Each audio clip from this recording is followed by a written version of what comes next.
Hi, welcome to Poppy's Mix. My name's Nadine and today I'm going to share with you my first embroidery tutorial. Today we're going to be making this mandala pattern. It has a lot of details and subtle layers that add a touch of elegance to any fabric. This pattern is available on my website as the circular mandala, which we're doing today, as well as a border design that you can pair with it, like this sketchbook cover that I made. If you enjoy intricate patterns that are inspired by natural elements, be sure to subscribe. That way you can always be up to date whenever I come out with a new pattern. To start, we're going to do the materials, then we're going to break the design down into different sections and types of stitches. So let's get started. You'll need embroidery floss. I recommend DMC, and today I'm using 2 strands, a needle, a hoop, and some fabric. Make sure that your fabric is nice and tight so that your stitches won't warp when you take the hoop off. Today I'm making the 3-inch size pattern. To transfer the design, tape it on the back of your fabric, and I'm using this water-soluble pen. This Pilot Friction one works well too. Then I use the window as a light box. And now we're ready to start stitching. We're going to work with the chain stitch, making sure to start on the same side for each line pair. Start by coming through the fabric and then bring your needle down right beside it, but don't pull all the way through. You can use your finger to help you. Then come forward a bit, making sure that the needle goes through the loop. And then bring the needle down a little bit ahead to pin the loop in place. Now you'll want to bring the needle up, leaving a space from the stitch you just made. Feed the needle through the loop and make sure to pull tightly, and then bring the needle back down in the same spot. Continue on with these stitches until you reach the end of the line. In the PDF pattern, the chain stitch is described a little bit differently, but both ways work. In this method, we're continually feeding the needle through the previous loop, whereas the other method is a series of connecting lazy daisy stitches. The chain stitch is great for creating curved lines and adds a nice texture.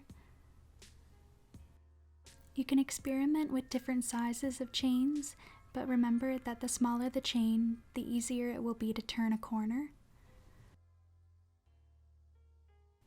Now that we're coming to the end of our line, we're simply going to finish our chain off by going through the previous loop and then coming back down into the same spot we started. Then we'll stitch the other half of this pair of lines, and when we get to the end of this row of chains, try to bring the needle up underneath the previous line of chains on an angle. That way this line will be seamlessly tucked into the first line.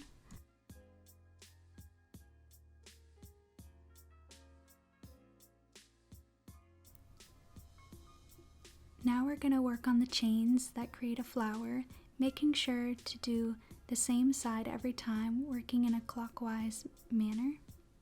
So we'll start by bringing the needle up where the pair of lines ended, and then bringing it back down beside it underneath the chain stitches. We'll then feed the needle through the loop and pin it down, and continue on making chain stitches by bringing the needle up ahead, leaving a space, and feeding it through the previous loop and back down again in the same spot we started. This line of chain stitches will wrap around and end underneath where the French knots will be, and it will also be in line with the pair of chain stitches on either side. Now we're going to be working on the other side of each petal, making sure to go over the first 2 chains that we meet and then line up with the third one.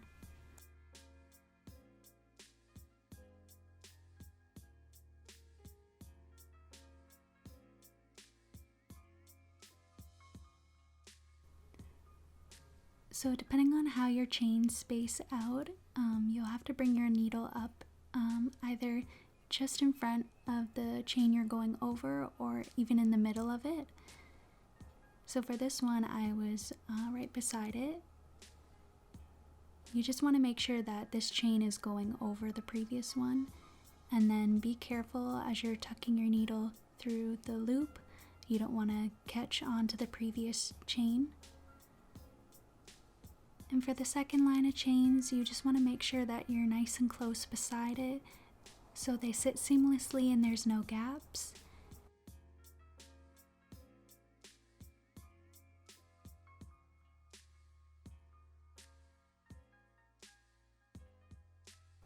And to meet up with the last chain, you just want to make sure that you're ending into the same hole where that one ended.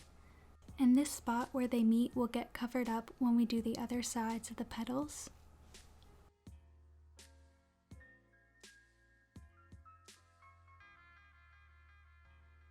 I probably should have mentioned this before, but you don't have to follow the pattern in this way. It's just recommended if you want to create a nice layered look as the chains weave in and out of each other.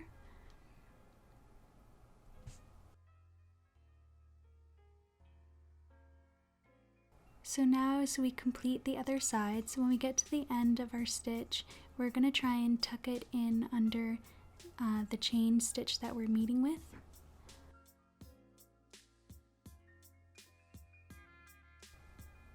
And with all your chains done, it should look something like this. For the next section, we're going to be doing lazy daisy and couching stitches. So we're going to start with the branches holding up the flowers. It's going to be just a straight stitch, and then you can use another needle to help you basically manipulate where you want the stitch to lay, and then you'll bring your needle up in the middle and then beside it again, not in the same spot, and this will pin the stitch down the way you want it. Next we'll do the leaves. So for this top line, I just want to keep it straight and pin it down to secure it. And then for the lower line, I want that one to be curved, so I'll come up at the tip of the leaf and then down at the bottom of the leaf, and then I'll use my pin to hold the thread where I want it, and then I'll bring the needle up at the turning point and pull tightly, and then bring the needle down beside where I came up and pull through, and this will pin the stitch in the shape I want it.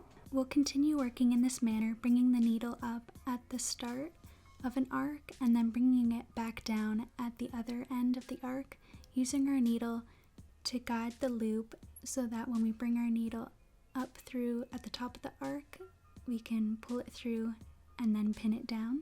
You may notice that your threads will want to separate sometimes, so you can pull tightly and then adjust the loop by using your needle to pull it back out again. You can also use the DMC pearl cotton thread as it's weaved in a way where the threads won't separate. Now we'll do the flower petals, separating them into 3 lazy daisies. We'll start by bringing the needle up at the base of the flower and then bringing it back down at the end of the first arc. And as we pull through, we'll use our second needle to hold the loop in place at the turning point, where we'll bring our needle up again.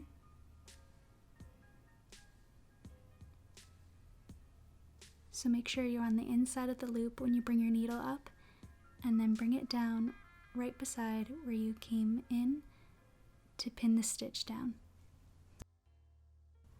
For these petals, I'm also going to add a second turning point so that it's a more rounded turn. And then I'll also be adding a couching stitch to this section to stabilize it. And while I'm at it, I'm going to add couching stitches to the center of the middle petal just to make sure they're stabilized. So we'll continue on with the larger petals, working with the second arc. For the second petal, I'm going to add 2 more couching stitches to give the top a more rounded feel.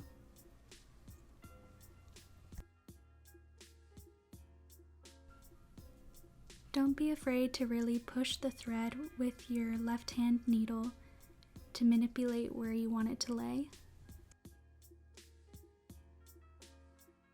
Finally, we'll continue working in this manner for the last stitch, creating a nice rounded corner and stabilizing the lower part.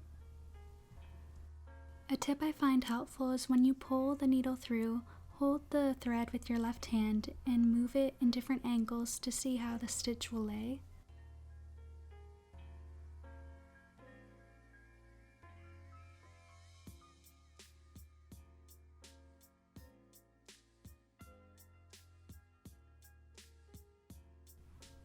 Now that our flower is done, we'll move on to these little leaves that are connected to the chain lines we did earlier.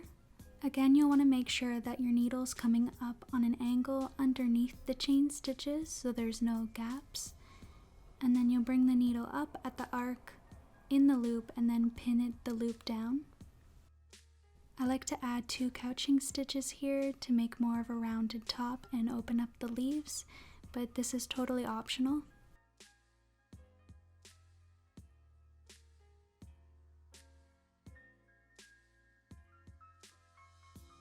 And finally, for these center stems, we're just going to do a basic straight stitch.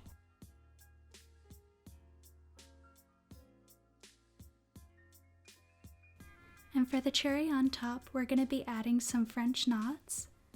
We'll start by bringing the needle up, wrapping the thread around the needle 2 times, and then bringing the needle back down into the same spot we came up. With your left hand, you're going to want to hold the wrapped thread tightly as you pull the needle through, and you can twist the needle and adjust the tension as you go. I like to use my left hand finger to pin down the knot while I'm pulling the needle through so that the knot keeps its shape. We'll continue making 2 more French knots. If this is your first time doing this stitch, be patient with yourself. It's really a balancing game of tension and holding everything together.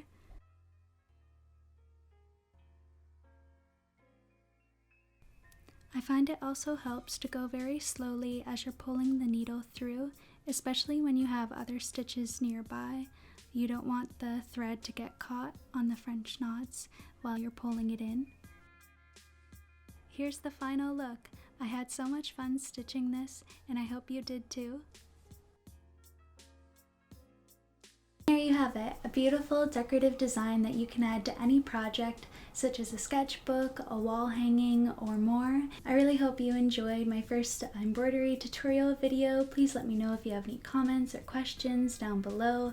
This will really help me to make better tutorials for you in the future. If you would like to make this pattern for yourself, there is a kit and a PDF pattern available on my website. This brings us to the end of the video. Thank you so much for watching, and until next time, bye!